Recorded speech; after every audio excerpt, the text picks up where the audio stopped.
इसकी कुछ प्रोविजंस हैं जो अभी तक जनता के बीच में नहीं आई हैं।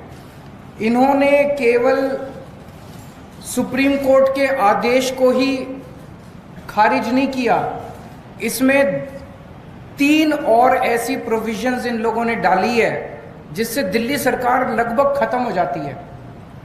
इसके अंदर इन्होंने लिखा है कि अगर कोई मंत्री अपने सेक्रेटरी को कोई आदेश देगा तो सेक्रेटरी के पास ये पावर दे दी गई है, सेक्रेटरी डिसाइड करेगा कि मंत्री का आदेश लीगली ठीक है कि गलत है।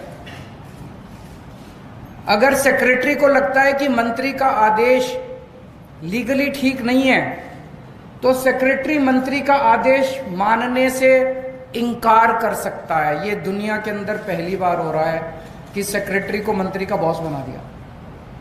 आपको 2 उदाहरण देता हूं, अभी पिछले हफ्ते हुए हैं दिल्ली सरकार में। विजिलेंस सेक्रेटरी को सौरभ भारद्वाज जी ने आदेश दिया वर्क एलोकेशन ऑर्डर की ऐसे ऐसे होगा। विजिलेंस सेक्रेटरी ने अपने आप को अब एक दिल्ली सरकार के अंदर इंडिपेंडेंट अथॉरिटी डिक्लेयर कर दिया है।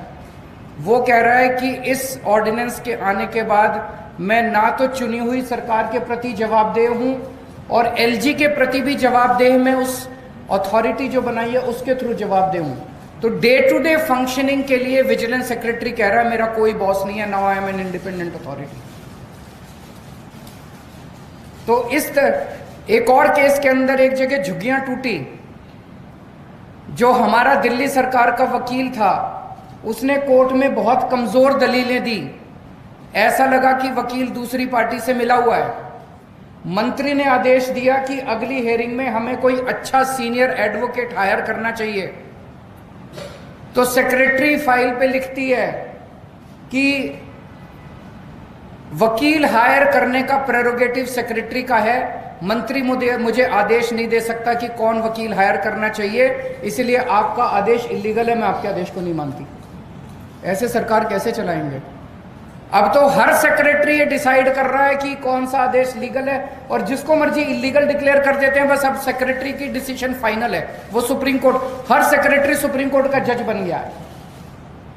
एक और इसके अंदर प्रोविजन है, चीफ सेक्रेटरी को ये पावर दे दी गई है कि वो डिसाइड करेगा कि कैबिनेट का कौन सा डिसीजन लीगल है और इलीगल है।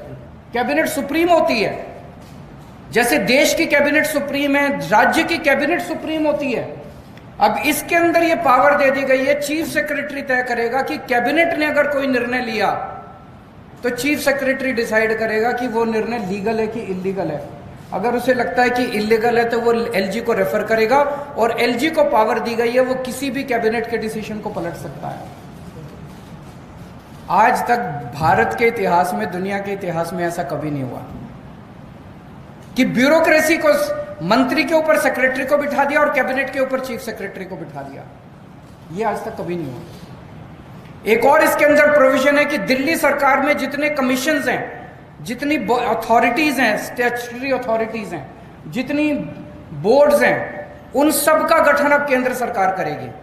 तो दिल्ली जल बोर्ड का गठन अब केंद्र सरकार करेगी, तो वही चलाएंगे फिर water sector. Delhi transport corporation का गठन अब केंद्र सरकार करेगी, तो वही चलाएंगे transport sector. Delhi electricity regulatory commission का जितने लगभग 50 से ज्यादा कमीशन और अलग अलग सेक्टर्स के, वो सारे अब केंद्र सरकार गठन करेगी। तो दिल्ली सरकार क्या करेगी? चुनाव क्यों कराते हो?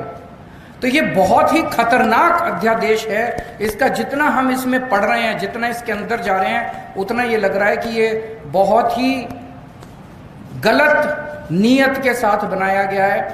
भारतीय जनता पार्टी को दिल्ली की जनता ने कई बार हराया है, बार बार हराया है, और इतनी बुरी तरह से हराया है। एक बार 3 सीट दी 70 में से, एक बार 8 सीट दी 70 में से, उसके बाद एमसीडी के अंदर हराया। तो दिल्ली के चुनाव वो जीत नहीं सकते, तो बैकडोर के थ्रू वो दिल्ली को चलाना चाहते हैं। ये गलत है। जितनी भी पार्टियों ने सपोर्ट किया हमें, हम उन सब के शुक्रगुजार हैं। मुझे उम्मीद है कि सुप्रीम कोर्ट के अंदर भी हमें न्याय मिलेगा और राज्यसभा के अंदर भी जब ये बिल आएगा तो इस बिल को हराया जाएगा।